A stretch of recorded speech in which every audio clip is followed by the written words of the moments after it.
بسم اللہ الرحمن الرحیم۔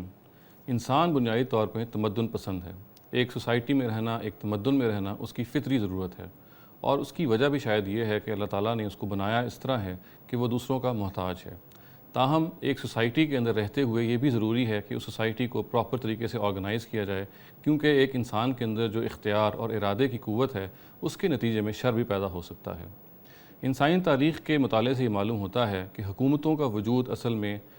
ایک انسان کی اسی احتیاج، اور یہ جو احتیاج ہے جس میں وہ ایک سوسائٹی کے اندر رہتا ہے، اور اس کی یہی ضرورت کہ وہ اس سوسائٹی کو آرگنائز کرے ایک ڈسپلن کے تحت تاکہ وہ اپنے شر سے دوسرے کو بچا سکے، اسی ضرورت اور اسی احتیاج سے حکومت وجود پذیر ہوئی ہے۔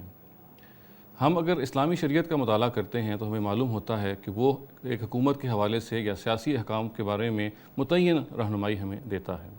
ہم اس سیشن میں اسلام کی اس سیاسی رہنمائی کے بارے میں گفتگو کریں گے۔ سب سے پہلا حکم اس ضمن میں جو قرآن مجید میں دیا گیا ہے وہ یہ ہے کہ تمام وہ معاملات، تمام وہ افیئرز جن کے بارے میں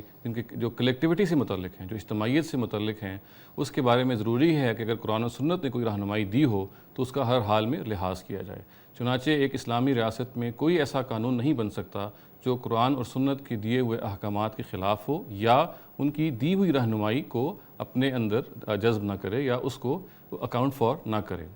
البتہ اس قرآن اور سنت کے تحت رہتے ہوئے یہ ضروری ہے کہ تمام مسلمان شہری اپنے حکمرانوں کی اطاعت کریں۔ اس ضمن میں جو دوسرا حکم قرآن مجید میں دیا وہ یہ ہے کہ ایک ریاست کی جو اصل ذمہ داری ہے وہ یہ ہے کہ میرٹ اور جسٹس کی بنیاد پہ، یعنی میرٹ اور عدل کی بنیاد پہ سماج کو سیٹ اپ کرے، سوسائٹی کو اس طرح سے آرگنائز کرے کہ ہر لیول پہ، ہر واک آف لائف میں، ہر سفیر میں عدل کا دورہ ہو، اور تمام پبلک آفیسز جو ہیں، تمام اس طرح کی جو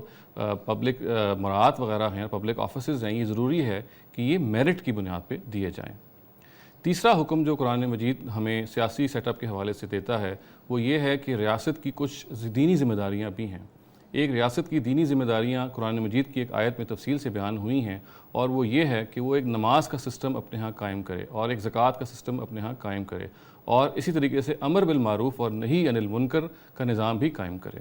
ان چیزوں کو یا ان آبجیکٹیوز کو حاصل کرنے کے لیے پھر کچھ مزید چیزیں ہیں، کچھ مزید ہدایات ہیں جو قرآن مجید میں بیان ہوئی ہیں۔ ان میں سے پہلی چیز تو یہ ہے کہ یہ ضروری ہے کہ ایک مسلمان نماز پڑھے تاکہ وہ اس کی گواہی دے، اس کی شہادت دے کہ وہ ایک مسلمان ہے۔ دوسری چیز جو بیان ہوئی ہے وہ یہ ہے کہ جمعے کا جو خطبہ ہے اور جو جمعے کی نماز ہے یہ اصل میں ریاست کا حق ہے، یہ ریاست کا پریروگیٹو اور اس کا رائٹ ہے، کوئی دوسرا شخص یہ کام سر انجام نہیں دے سکتا۔ تیسری چیز بیان ہوئی ہے وہ یہ ہے کہ وہ مسلمان جو لائبل ہیں زکوٰۃ کے لیے، اپنے مال سے، اپنی پروڈیوس سے، اپنی لائف سٹاک سے وہ یہ زکوٰۃ ریاست کو ادا کریں گے، اور ریاست کے لیے پھر یہ ضروری ہے کہ یہ وصول شدہ مال کو وہ مسلمانوں کی اجتماعی ریکوائرمنٹس اور ان کی جو اجتماعی ضروریات ہیں ان پر وہ خرچ کرے گی۔ اس سلسلے میں جو چوتھی بات بیان ہوئی ہے وہ یہ ہے کہ حکومت ایک باقاعدہ ڈپارٹمنٹ سیٹ اپ کرے گی جو نیکی کی ترویج، نیکی کو پھیلانے کا مقصد سر انجام دے گی اور برائی کو روکے گی۔ قرآن مجید نے سیاست کے حوالے سے جو چوتھا حکم دیا ہے اس کو ہم شہریت سے تعبیر کر سکتے ہیں، یا ایک مسلمان کب مستحق ہوگا کہ وہ مسلمان شہری کے حقوق اس کو حاصل ہوں گے۔ قرآن مجید یہ کہتا ہے کہ ایک مسلمان اگر نماز پڑھے اور زکوٰۃ دے تو پھر اس کو مسلمان شہری کے حقوق حاصل ہو جائیں گے، وہ قانون کی نگاہ میں بالکل ایکول قرار پائے گا، اس سے اسلام کے جو مثبت تقاضے ہیں نماز اور زکوٰۃ، اس کے علاوہ کوئی اور تقاضا نہیں کیا جائے گا، اور اسی طریقے سے اس کی جان، اس کی مال، اس کا آبرو اور اس کی آزادی رائے پر کوئی قدغن نہیں لگائی جائے گی، کوئی تعدی نہیں کی جا سکے گی۔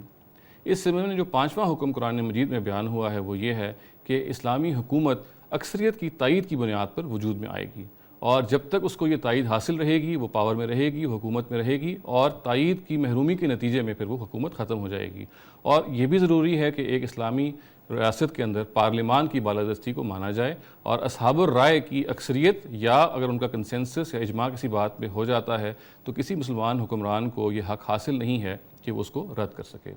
یہ وہ 5 بنیادی احکامات ہیں جو قرآن مجید سیاست کے ضمن میں ہم مسلمانوں کو دیتا ہے۔ وآخر دعوانا الحمدللہ رب العالمین۔